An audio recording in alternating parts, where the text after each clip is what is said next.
మత ప్రాతిపాదికని చంపినా కానీ మన సెక్యులర్ వాదులు, సో కాల్డ్ సూడో సెక్యులరిస్ట్, వాళ్ళు ఏం మాట్లాడుతున్నారు? మతం అడిగి చంపలేదంటారు. చనిపోయిన మధుసూదన్ గారి భార్య అందరూ వాళ్ళు అబద్ధాలు చెప్తారు. వాళ్ళు పాకిస్తాన్ని ప్రేమిస్తూ ఉంటారు. వీళ్ళందరూ ఇక్కడ భారతదేశంలో కూర్చొని మీరు పాకిస్తాన్ని ప్రేమిస్తుంటారు. మొన్న కొంతమంది నాయకులు డిబేట్లో మాట్లాడుతుంటే చూస్తున్నాను. మీరు పాకిస్తాన్ అంత ప్రేమిస్తే దయచేసి పాకిస్తాన్కి వెళ్ళిపోండి. ఇక్కడ ఎందుకు? పాకిస్తాన్ మీద మీకు అంత ప్రేమే ఉంటే ఇది మాట్లాడుతున్న పోనీ ఏదైనా వీళ్ళందరూ కూర్చొని కాంగ్రెస్ నాయకులు వీళ్ళందరూ, కొంతమంది ఎమ్మెల్సీలు కూడా ఉన్నట్టుగా అనిపించింది నాకు చూస్తుంటే. ముఖ్యంగా సౌత్ నుంచి ఉన్నారు కొంతమంది సీనియర్ కాంగ్రెస్ నాయకులు. కాంగ్రెస్లోనే విభేదం ఉంది.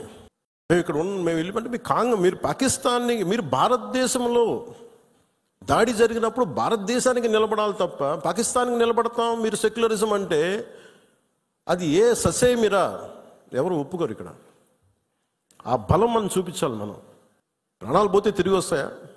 ఆయన ప్రాణాలు పోయినాయి. ఆయన బిడ్డల పరిస్థితి ఏంటి? ఆయన భార్య పరిస్థితి ఏంటి? మెరిట్ మీద ఉద్యోగం సంపాదించుకున్న అబ్బాయి, ఒకటే కంపెనీలో నిలబడి ఆ మెరిటోరియస్గా ఎదిగినవాడు, ఒకటే మాట ఆయన మా మిస్సెస్ మాట్లాడుతూ ఉన్నారు. మాకు ఏం ఆశలు లేవు సార్. మేము సింపుల్ ఒక చిన్న మిడిల్ క్లాస్ ఫ్యామిలీ. మేము టీవీల్లో కనిపిస్తామని మా కళ్ళలో కూడా ఉన్నాం. కానీ మా దురదృష్టం ఇలా కనిపించాం మేము టీవీలోనే. నా భర్త చనిపోయినప్పుడు ఇలా మేము టీవీలో కనిపించి మా బతుకులు బయటకు వచ్చినాయి. నా భర్త చనిపోయాడు, అది చెప్పుకోవాల్సిన దుస్థితి మాకు వచ్చిందని. వెళ్ళినప్పుడు బిగినింగ్లో ఆవిడ నన్ను ఎంత ఒకలాగా ఒక నిష్ఠూరంగా మాట్లాడారంటే బాధపడుతున్నారు. మిమ్మల్ని అనకూడదని మళ్ళీ అన్నారు. మీరందరూ ఇస్తేనే కదా నమ్మకం. ఇది మోదీ గారి ప్రభుత్వం, ఎన్డీఏ ప్రభుత్వాన్ని కదా మేము భరోసాతో కదా మేము వెళ్ళింది. మేము కాశ్మీరు ఇన్ని కోట్ల మంది వెళ్ళారని మీరు అందరూ చెప్తేనే కదా మేము వెళ్ళాం కాశ్మీరు. మమ్మల్ని ఇలా పెట్టేశారు ఏంటనేది ఆవిడ మాట్లాడుతుంటే ఆవిడ నాలో మొత్తం భారతదేశ ప్రభుత్వాన్ని చూశారు. ఆవిడ నన్ను ఆ తిట్లు నేను తీసుకున్నాను. సారీ చెప్తున్నారు కానీ నాకు అర్థం లేదమ్మా. మీరు ఎంత తిట్టాలో తిట్టను, ఏం పర్లేదన్నాను. మీ కోపం ఎవడో ఒకరు మీరు చూపించాలి. మీరు కోపం మా మీద చూపించిన పర్లేదన్నా అని. ఇంత దారుణంగా ఉంటుంది. నేను అనేది ఏంటంటే మనం నువ్వు ఏదైనా సరే